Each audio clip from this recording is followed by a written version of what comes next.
Halo, ketemu lagi dengan saya Alvina Audrey dari Prodi Akuntansi Perpajakan 4B. Kali ini saya akan membahas materi tentang balance scorecard. Balance scorecard terdiri dari kata balance dan scorecard. Kata balance berarti adanya keseimbangan di antara 4 perspektif dalam BSC yang mencakup perspektif keuangan, perspektif pelanggan, perspektif proses bisnis internal, dan pembelajaran dan pertumbuhan. Kata scorecard adalah kartu yang digunakan untuk mencatat skor performa organisasi dan juga untuk merencanakan skor yang hendak diwujudkan di masa depan. Sejarah BSC dikembangkan di awal tahun 1990-an oleh Robert Kaplan dan David Norton. Menurut Robert Kaplan dan David Norton, BSC adalah suatu sistem manajemen strategik yang berbasis pengukuran, menetapkan aktivitas-aktivitas dalam suatu strategi, dan memonitor kinerja strategi tersebut dalam mencapai tujuannya. Konsep balance scorecard ada 3. Yang pertama, manajemen tradisional, yang memandang keberhasilan organisasi dari ukuran keuangan. Yang kedua, BSC, yang memandang ukuran keberhasilan bukan hanya dari perspektif keuangan, tetapi harus seimbang antara keuangan dan non-keuangan.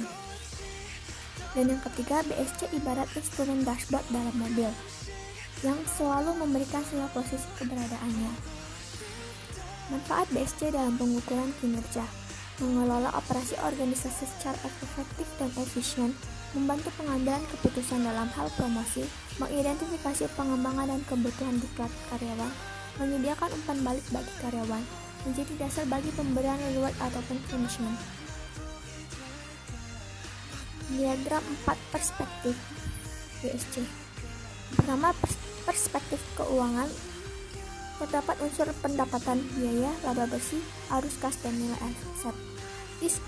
Di perspektif pelanggan, terdapat unsur kepuasan pelanggan, loyalitas pelanggan, market share, dan kekuatan branding.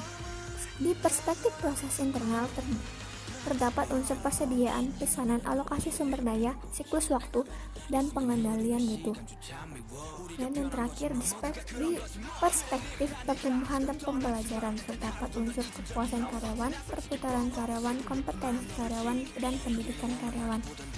Tahap-tahap implementasi BSC yaitu ada 11, yang terdiri dari visi dan misi, tujuan, peta strategi, bobot, sasaran strategi, indikator kinerja utama, program kerja, target, realisasi, skor, dan terakhir rekomendasi kebijakan organisasi.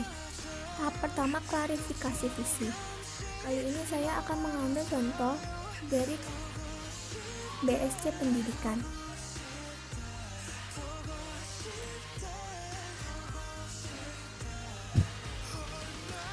Masih di tahap 1, yaitu kita juga harus mengklarifikasikan misi. Nah, yang kedua, tujuan dari hasil yang ingin dicapai. Tujuan dalam BSC berlandaskan 4 perspektif penting sebagai bagian faktor lingkungan strategi internal. Yang ketiga, peta strategi. Kita bisa lihat di sini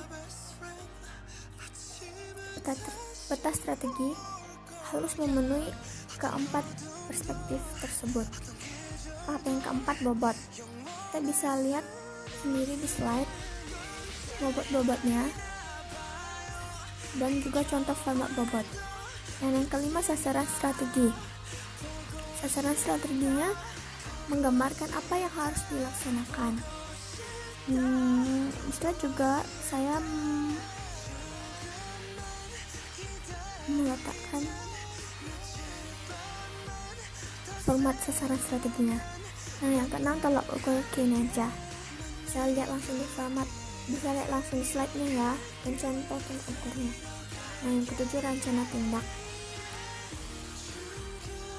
Yang 8, kriteria target. Nah, dalam target terdapat kriteria yang biasa disebut SMART: stretch, menentang, measurable, dapat diukur, agree, disepakati, realistis, time bound, terbatas waktu. Dan yang ke-9, realisasi. Kita bisa dapat lihat sendiri ya dari slide yang saya yang ke-10, score. Nah, yang terakhir kita masuk ke dashboard. Kita bisa langsung melihat penilaiannya. Penasaran gak aku kuliah di mana? Aku kuliah di Politeknik Wilmar Bisnis Indonesia loh.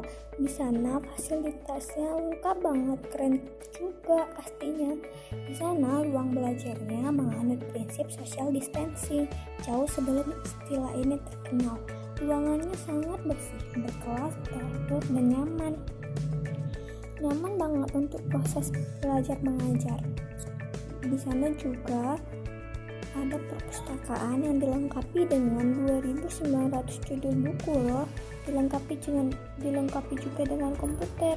Ada juga BI Corner, kerjasama antara Politeknik Wilmar Bisnis Indonesia dengan Bank Indonesia. Selain fasilitasnya, di sana juga ada fasilitas keamanan dan keselamatan bagi para mahasiswa, staf, dan pengajarnya loh, seperti adanya hydrant pemadam kebakaran di spot-spot strategis. Selain itu, ada juga CCTV 24 jam, server room, dan security team. Makanya ayo deh cepet-cepet buruan gabung di Politeknik Wilmar Bisnis Indonesia, khususnya di akuntansi perpajakan. Sana dosen-dosennya juga keren-keren loh, baik-baik lagi, selalu ada ketika mahasiswa membutuhkan. Ayo gabung cepetan.